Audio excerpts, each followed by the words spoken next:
mostra o teu poder.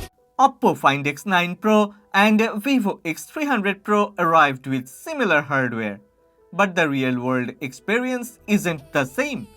I have been using both side by side, checking their performance, battery endurance, and overall speed in daily use. This feels like a proper head-to-head between two flagships targeting the same audience. So let's see how far they have come and which one actually delivers a better overall experience. Let's start with the display.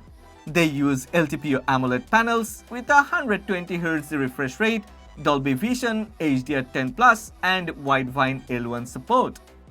Vivo X300 Pro has a 6.78-inch flat screen that reaches around 4500 nits, making it extremely usable under strong sunlight. Colors stay punchy and clear outdoors. Oppo Find X9 Pro also uses a 6.78-inch panel reaching about 3600 nits. While not as bright on paper, Oppo's tuning feels more natural with steadier viewing angles and smoother motion handling. It also manages reflections well, keeping the screen readable in bright environments. In everyday use, they look sharp. However, Oppo holds more controlled contrast with a cleaner visual balance, while Vivo pushes a stronger tone. Oppo feels nicer for media and outdoor viewing. Well, both phones share the 50-megapixel Sony Lightyear 828 main sensor with OIS. Vivo X300 Pro uses a 200-megapixel Samsung HPB periscope lens with 3.5 times optical zoom and Zeiss coating. Oppo Find X9 Pro, co-developed with Hasselblad, features a 200-megapixel Samsung HP5 telephoto with a floating lens design. Both includes 50-megapixel ultra-wide and selfie cameras, and Oppo adds a 2-megapixel true color sensor for more accurate tone rendering. Portraits were taken at 85mm. Yeah, Oppo supports it. Oppo shows slightly warmer tones with well-controlled highlights, giving faces a natural and steady look across indoor scenes.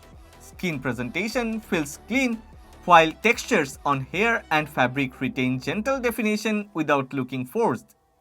Vivo leans neutral and pleasant, easy on the eyes without shifts in hue. Subject separation swings a touch toward Oppo, with smoother transitions and cleaner shaping around shoulders and hair, helping the background fall away more gradually. Midtones feel fuller on Oppo, adding a bit of depth that guides focus toward the subject. Both perform well, though Oppo holds a subtle edge here. In hand, they feel solid and balanced, with flat displays and rounded edges that sit comfortably. Oppo pushes durability further with IP66, IP68 and IP69 ratings, plus Gorilla Glass Victus 2. Vivo also carries IP68 and IP69 with armor glass, though scratch resistance is lower. Oppo's Snap Key and Quick button offer fast access to camera and zoom. Vivo also has a shortcut button, but lacks the camera quick button and feels a bit bulkier with a more pronounced camera bump. Overall, styling still comes down to personal preference, though Oppo feels a touch more purposeful in hand as we move toward audio. Yeah, stereo speakers deliver clear vocals and decent punch for casual content. Oppo sounds a touch cleaner in the upper mids, giving dialogue and videos a slightly sharper presence. The difference isn't big, but Oppo feels a little more refined for everyday listening. Yeah, she might be pretty, but I promise it gets scary when she wants your daddy and she finds out where you live. Creeping in the shadows, eating poisoned apples. She's nothing like you ever. Yeah, she might be pretty, but I promise it gets scary when she wants your daddy and she finds out where you live. Creeping in the shadows, eating poisoned apples. She's nothing like you ever. Okay, the Dimensity 9500 powers both.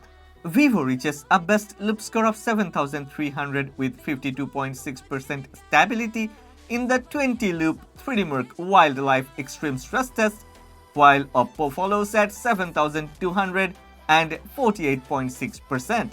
On paper, Vivo holds a small edge, But Oppo's thermal setup takes priority with a larger 36,344.4mm square vapor chamber, stainless mesh and Trinity engine working to keep performance steady under pressure. Short runs remain smooth on each, with responsive touch and steady visuals in titles like Genshin Impact and Call of Duty. During longer sessions, Oppo stays more stable and loses fewer frames once things get hot. Cooling also recovers faster, allowing Oppo to maintain its pace longer even if Vivo jumps ahead at the start. Up to this point, the differences were mild, but things shift once we get to battery. Oppo runs a 7500 mAh silicon carbon pack with 80W wired and 50W wireless charging. Vivo carries a 6510 mAh cell with 90W wired and 40W wireless support. In daily use, Oppo Find X9 Pro stretches noticeably further, delivering around 2 to 3 hours of extra screen on time under the same usage pattern. Vivo's wired charging is quicker, but Oppo's deeper endurance is what ultimately shapes the experience. Well, operating system is also down to personal preference. Anyway, ColorOS 16 feels straightforward with clean motion and helpful touches like snap key, quick button, and vehicle motion alerts. Origin OS 6 leans more decorative with deeper layout control. Ultrasonic fingerprint scanning stays fast on each, though Oppo responds better with moisture. Face unlocks feels equally quick with no major day-to-day reliability differences across either system. When it comes to verdict, I think Oppo takes the win with longer endurance, steadier gaming and a cleaner overall feel.